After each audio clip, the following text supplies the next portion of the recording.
اس پارے کے آخر میں نا اللہ کریم نے ایک واقعہ بیان فرمایا ہے. اس میں اللہ تبارک و تعالیٰ نے نا بنی اسرائیل کا ایک واقعہ بڑی تفصیل کے ساتھ، اور وہ اس پارے کے اختتام پر عقیدے کے لحاظ سے، نظریے کے لحاظ سے، سمجھنے کے لحاظ سے بڑی اہم چیز ہے، اس پر ضرور غور فرمائیں. وہ یہ ہوا کہ بنی اسرائیل کے اندر ہمیشہ ایسے ہوتا تھا کہ اللہ تبارک و تعالیٰ ایک پیغمبر اور ایک بادشاہ، بنی اسرائیل کے اندر ہمیشہ نبی اور بادشاہ موجود رہتے تھے. ایک وقت ایسا آیا کہ بنی اسرائیل میں کوئی نبی نہیں تھے، اور بنی اسرائیل کا جو اپنا علاقہ تھا نا وہ ملک شام ہے. تو قوم عمالقہ ایک قوم تھی اور بڑے سخت گیر لوگ تھے. انہوں نے بنی اسرائیل والوں کے ساتھ لڑائی کی، جہاد کیا، اور انہیں ان کے علاقے سے نکال دیا. اور کچھ حضرت یوسف علیہ السلام کے زمانے میں ویسے بھی ایک بہت بڑی تعداد جا کے مصر میں آباد ہو گئی تھی.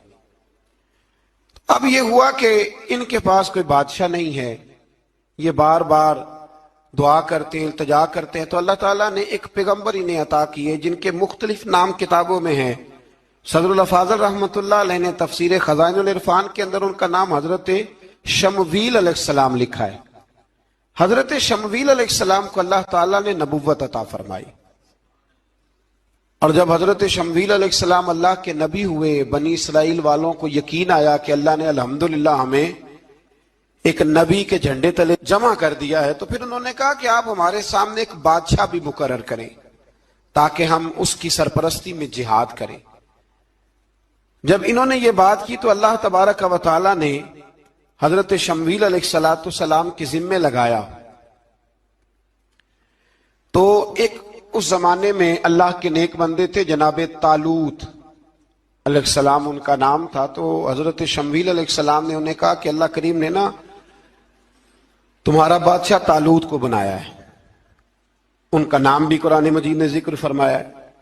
تو بنی اسرائیل کے لوگ کہنے لگے یہ تو غریب آدمی ہے، وہ بکریاں چرایا کرتے تھے، لیکن علم میں بڑے پختہ تھے، وجود میں بڑے طاقتور تھے. تو کہا کہ یہ تو غریب آدمی ہے، تو ہم تو زیادہ حق رکھتے تھے کہ ہمیں بادشاہ بنایا جائے. تو حضرت طالوت علیہ السلام کے بادشاہ بننے کے بعد حضرت شمویل علیہ السلام نے جو بات کی، اللہ کریم نے اسے قرآن مجید میں بیان فرمایا. رب فرماتا ہے بسطۃ فی العلم والجسم، اسے اس لیے تمہارا بادشاہ بنایا گیا ہے کہ اسے ہم نے کشادگی دی ہے، علم میں بھی اور جسم میں بھی. بڑے ماشاءاللہ موٹے تازے تھے، وجود بڑا طاقتور تھا. کچھ موٹے تازے ہوتے ہیں پر طاقتور نہیں ہوتے، موٹے تازے بھی تھے اور طاقتور بھی تھے. فرمایا کہ وجود میں بھی طاقت ہے اور علم میں بھی اللہ نے انہیں وسعت عطا فرمائی. تو بنی اسرائیل والے کہنے لگے جی نہیں جی کوئی بندہ اور آ جائے، یہ ہمارا بہت بڑا مسئلہ ہے نا جی، ہر ایک کی مرضی کی نہ تو بات ہو سکتی ہے اور نہ ہر بندہ ہر ایک کی مرضی پر پورا. کہنے لگے نہیں جی کوئی اور ہونا چاہیے تھا، ہمیں کیسے پتا چلے گا کہ اللہ نے مقرر کیا ہے. بڑی خاص بات ہے، اس کو سمجھیے گا، یہ سارا مضمون آپ کو ملے گا اسی پارے کے آخر میں. آپ پڑھیں گے نا جی تو یہ سارا مضمون آپ کو ملے گا، اور آپ اگر سرسری نظر سے بھی اس کا مطالعہ کریں گے نا، جا کے قرآن شریف کھول کے 15ویں سے 16ویں رکوع میں، آپ خوش ہوں گے کہ آپ کتنے اچھے نظریے اور عقیدے کے ماننے والے ہیں. تو جب کہا نا کہ طالوت کو ہمارا بادشاہ بنایا گیا تو دلیل کیا ہے، تو قرآن کہتا ہے کہ حضرت شمویل علیہ السلام نے فرمایا کہ تمہارا ایک تابوت تھا، ایک صندوق تھا تمہارے پاس، وہ صندوق تمہارا قوم عمالقہ اٹھا کے لے گئی تھی. ان کے بادشاہ ہونے کی دلیل یہ ہے کہ اللہ تمہارا وہ صندوق تمہیں واپس کر دے گا، وہ تمہارا صندوق تمہیں واپس کر دے گا. اس صندوق میں کیا ہے؟ وہ حضرت آدم جنت سے ساتھ لے کے آئے تھے. اس میں تھا کیا؟ تو قرآن مجید کہتا ہے کہ اس کے اندر نا حضرت ہارون علیہ السلام اور حضرت موسیٰ علیہ السلام کے تبرکات تھے. تبرکات. کل میں ایک مولوی دیکھ رہا تھا بیچارہ، ایک بندہ نا مسجد نبی کے ساتھ غلاف اور شاید کوئی کفن تھا، وہ مسجد نبی کی دیواروں سے مس کر رہا تھا. تو وہ کہہ رہا تھا نہیں اس سے کیا ہوتا ہے، تبرک کوئی چیز نہیں، اچھے اعمال کی وجہ سے بندہ بخشا جائے گا. میں نے کہا تو مجھے ملے تو میں تجھے بخاری کھول کے دکھاؤں کہ حضرت عبد الرحمن ابن عوف جنہیں حضور نے قطعی جنتی کہا، حضور کے وجود پر کرتا دیکھ کے کہنے لگے حضور بڑا ہی سونا لگ رہا ہے. تو فرمایا تجھے چاہیے حضور مل جائے تو کیا ہی بات ہے. نبی پاک نے عطا کیا تو صحابہ کہنے لگے عبد الرحمن آپ کو تو ضرورت نہیں تھی, آپ کے پاس تو بڑے لباس ہیں, تو یہ کرتا حضور نے قبول کر لیا, کوئی لے کے آیا اور آپ نے مانگ لیا. تو وہ رو پڑے, کہنے لگے پہننے کے لیے نہیں مانگا, یہ حضور کے جسم سے لگ گیا ہے, میں نے کفن بنانے کے لیے مانگا ہے. تو کہتا ہے حضور کے تبرک میں خیر کوئی نہیں. اور آپ یقین کریں ان لوگوں پہ حیرانگی ہے, ہم نے بھی مرنا ہے نا جی, بڑی جلدی قبر میں جانا ہے, وقت کا کچھ پتہ نہیں, لیکن اتنے اندھے ہو کر لوگ چیزوں کو دیکھتے ہیں اور اس تیزی کے ساتھ گمراہی پھیلاتے ہیں. مجھے باقاعدہ کسی نے ویڈیو بھیجی اور کہنے لگا جی دیکھیں کتنی اچھی بات کر رہا ہے, لوگوں کو سمجھائیں. تو میں نے کہا نہیں, اس کو سمجھانے کی ضرورت ہے. اور میں نے اس کو دیکھا ہے, وہ جو لال رومال والا میں نے دیکھا ہے, وہ ڈھونڈ ڈھونڈ کے جاہلوں کو پکڑتا ہے, تلاش کرتا ہے, اور اگر کوئی مل جائے بات بتانے والا تو پھر وہ خود پکڑا جاتا ہے, اور کئی دفعہ پکڑا گیا تو نکل گیا ہے. اللہ تعالی ہمیں سمجھنے کی توفیق دے, ہم سیانے ہو جائیں تو یہ دور دور تک نظر نہیں آئیں گے انشاءاللہ. تو وہ تابوت آئے گا, بنی اسرائیل والوں سے کہا تابوت میں کیا تھا سن لو, اور یہ قرآن مجید ہے. آج میری ماننا یہ 15 میں سے 16واں رکوع ضرور ہی پڑھنا کہ وہ آخر تابوت میں کیا تھا, کھولنا ذرا. قرآن مجید کہتا ہے کہ حضرت موسیٰ علیہ السلام اور حضرت ہارون کے تبرک تھے. تو تبرک کیا تھے؟ تمام مفسرین نے لکھا ہے کہ حضرت موسیٰ کا ایک کرتا تھا, ایک ڈنڈا تھا, جوتے تھے, اور جناب ہارون علیہ السلام کا امامہ شریف تھا, اور تورات کی کچھ تختیاں تھی. تو اس کا فائدہ کیا تھا؟ اس تابوت کا فائدہ یہ تھا کہ بنی اسرائیل والے جب اپنے دشمنوں سے لڑتے تھے تابوت سامنے رکھ کے دعا مانگتے تھے, اللہ انہیں کامیابی عطا کر دیتا تھا. تو قوم عمالقہ کو بھی پتہ چل گیا کہ صندوق میں کچھ ہے جس کی وجہ سے یہ کامیاب ہو جاتے. وہ صندوق اٹھا کے لے گئے. اب ان کی کم بختی یہ, کم نصیبی یہ کہ انہوں نے جا کے اسے روڑی پہ پھینک دیا. جب روڑی پہ پھینکا تو ان کے اندر بیماریاں آ گئیں, وبائیں پھوٹ پڑی, مرنے لگے, وجود پھولنے لگا. پھر ان کے دلوں میں بات آئی کہ یہ ہم نے اس صندوق کی بے ادبی کی ہے. صندوق میں کیا ہے؟ تبرکات. ہمیں کہتے ہیں جی نالین کا نقشہ کیوں لگایا ہے؟ تو ہمارے تو بزرگوں کا عقیدہ ہے سر پہ رکھنے کو مل جائے اگر نقش نالے پاک کے حضور تو پھر کہیں گے کہ ہاں تاجدار ہم بھی ہیں. تو کہا کہ اس کے اندر یہ تبرکات تھے. انہیں بھی سمجھ میں آئی تو انہوں نے نا بیل گاڑی منگائی اور وہ صندوق اٹھا کے اس کے اوپر رکھ دیا. اب کیا ہوا؟ قرآن کہتا ہے کہ فرشتوں نے نا اس صندوق کو وہاں سے اٹھایا. مفسرین نے لکھا اس کا معنی یہ بھی ہو سکتا ہے کہ اس بیل گاڑی کو ڈائریکشن پہ لگایا.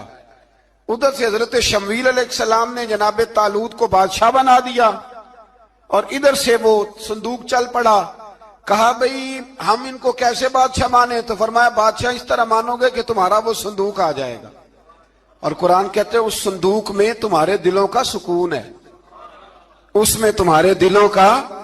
اور بھائی ہماری تو کوشش ہوتی ہے بزرگوں سے کوئی چیز مل جائے, اللہ والوں کا کوئی تبرک ہمارے ہاتھ آ جائے. تو وہ صندوق آ گیا, یہ مان گئے. اب جہاد کرنے نکلے تو لڑنا تھا جالوت کی قوم کے ساتھ. وہ بڑا سخت آدمی تھا, 3 من سونا اس نے وجود پہ پہنا ہوتا تھا. اس کی قوم سے لڑنا ہے, ٹوپی بڑی تگڑی پہنی ہوتی تھی لوہے کی. اب کون لڑے؟ ایک نوجوان تھے جن کا نام تھا داؤد علیہ السلام. وہ بھی بکریاں چرایا کرتے تھے. اور جن دنوں حضرت طالوت نکلے نا اپنی قوم کو لے کر جالوت کے خلاف لڑنے تو حضرت داؤد بھی شامل ہو گئے. اللہ جب کسی کو نوازتا ہے نا تو پھر خاص ہی کرم نوازی کرتا ہے. مفسرین نے لکھا جب یہ جا رہے تھے نا, وہاں جا رہے تھے تو رستے میں انہیں 3 پتھر مل گئے. انہوں نے وہ تینوں پتھر اٹھا لیے. اس زمانے میں پتھر پھینکنے کے لیے چھوٹی چھوٹی لوگوں کے پاس چیزیں ہوا کرتی تھی. اس کو کوپھن بھی لوگ کہتے تھے, منجنیک, اس کو سامنے رکھ کے پھر بنائی گئی. تو آپ کے پاس بھی وہ آلہ تھا جس سے دشمن پر پتھر مارے جاتے تھے.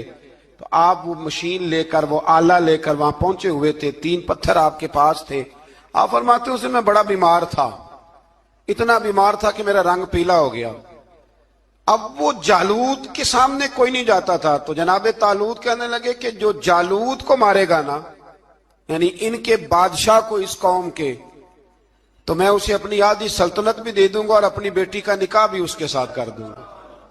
دیکھیں اللہ نوازتا ہے تو کس انداز میں نوازتا ہے۔ تو حضرت داؤد کہتے ہیں وہ دور کھڑا تھا تو میں نے نا 3 پتھر مارے۔ بھئی ہمت کرنا تو ہمارے ذمہ ہے کہ نہیں؟ میری ملت کا جوان کہتا میں نے کرنا کرانا کچھ نہیں، یعنی اگر آپ کہیں نا کچھ کرو تو پھر وہ کوئی کام کرنے کی مطلب معاملہ۔ وہ مجھے کل ایک سنگی کہہ رہے تھے، کہنے لگے جی اللہ کے فضل سے کچھ بھی نہیں کرنا پڑا، مرشد نے نظر کر دی۔ میں کہا میں ملن گی تو میں انہوں نے سمجھاواں گا کہ کچھ کرا کے نظر کریا کرو، کیونکہ میرے وہ دوست ہیں، میں انہیں جانتا ہوں۔ نظر میں بڑا کچھ ہوتا ہے، لیکن اللہ بھی تو بندے پہ بڑی نظر رحمت کرتا ہے نا۔ لیکن کہتا ہے 5 نمازیں پڑھ، رمضان کے روزے رکھ، زکوٰۃ فرض ہو تو ادا کر، یہ سارے کام کر، سچ بول، دیانت داری کر، پھر میں اپنے فضل سے تجھے جنت عطا کروں۔ تو یہ جو رویہ ہم نے بنایا یہ درست نہیں۔ تو فرماتے ہیں 3 پتھر میں نے مارے، اللہ نے اتنا فضل کیا کہ وہ بھی مر گیا، اور اسے چھو کے میرے پتھر آگے بڑھے تو اس کی فوج کے 30 آدمی بھی مر گئے۔ 3 پتھروں سے 31 بندے اللہ نے مار دیے۔ فرماتے اس لیے کہ ہاتھ میرے تھے اور طاقتیں میرے رب کریم کی تھی۔ تو حضرت داؤد علیہ السلام کے حصے میں جناب طالوت کی صاحبزادی بھی آئیں، آدھی سلطنت بھی آئی۔ کافی سال حضرت طالوت حیات رہے، پھر ان کا وصال ہو گیا، تو ساری سلطنت حضرت داؤد کو ملی، اور پھر اللہ تبارک و تعالیٰ نے انہیں نبوت بھی عطا فرمائی۔ یہ دنیا میں واحد پیغمبر ہیں جو بیک وقت نبی بھی تھے اور بادشاہ بھی تھے، اور پھر اللہ نے فضل فرمایا، انہوں نے بڑی بڑی فتوحات کی۔ اور پھر حضرت داؤد کے صاحبزادے کا نام حضرت سلیمان علیہ السلام، پھر ان کے صاحبزادے کا نام حضرت۔ تو یہ ہوا کیسے؟ یہ سارا کچھ اللہ تبارک و تعالیٰ کے فضل سے ہوا، اس کے کرم سے ہوا۔ اب اس واقعہ سے ہمیں کیا پتہ چلتا ہے؟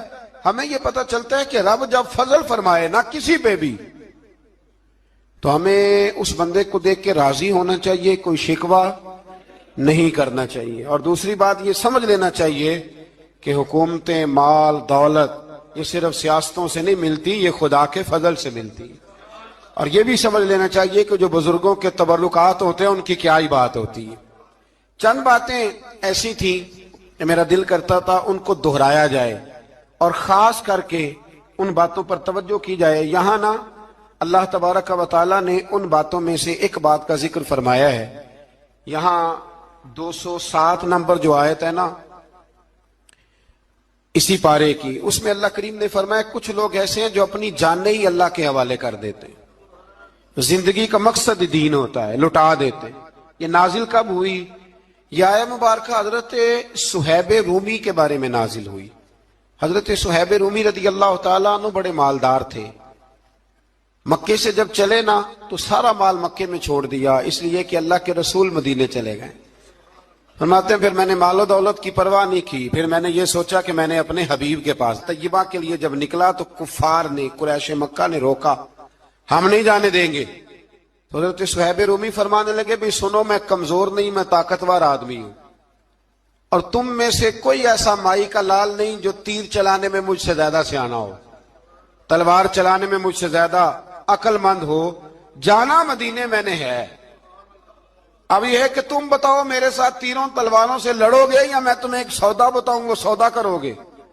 قریش کہنے لگے سودا کیا ہے؟ کہنے لگے میرا بڑا مال ہے، میں مکے میں دفن کر کے آیا ہوں، تم مجھے مدینے جانے دو، میں تمہیں سارے مال کا پتہ بتا دیتا ہوں۔ ہزاروں لاکھوں میں تھا مال تجارت۔ دیکھیں جب صحابہ مدینے جاتے تھے تو کتنی قیمت دے کے جایا کرتے تھے۔ تم مجھے جانے دو، میں تمہیں وہاں کا پتہ بتاتا ہوں۔ انہوں نے کہا جی بات ٹھیک ہے، آپ پتہ بتا دے۔ حضرت صہیب نے ساری زندگی کی جمع پونجی ہزاروں لاکھوں میں ساری دے دی اور مدینے کے لیے تیار ہو گئے۔ اللہ کریم نے اس بات کو بڑا ہی پسند فرمایا اور فرمایا وَمِنَ النَّاسِ مَن يَشْرِي نَفْسَهُ ابْتِغَاءَ مَرْضَاتِ اللَّهِ، فرمایا کچھ لوگ ایسے ہیں جو اپنی جانیں بیچ دیتے ہیں اللہ کی رضا حاصل کرنے کے لیے، اپنی جانیں بیچ دیتے ہیں۔ نفسہ ابتغاء مرض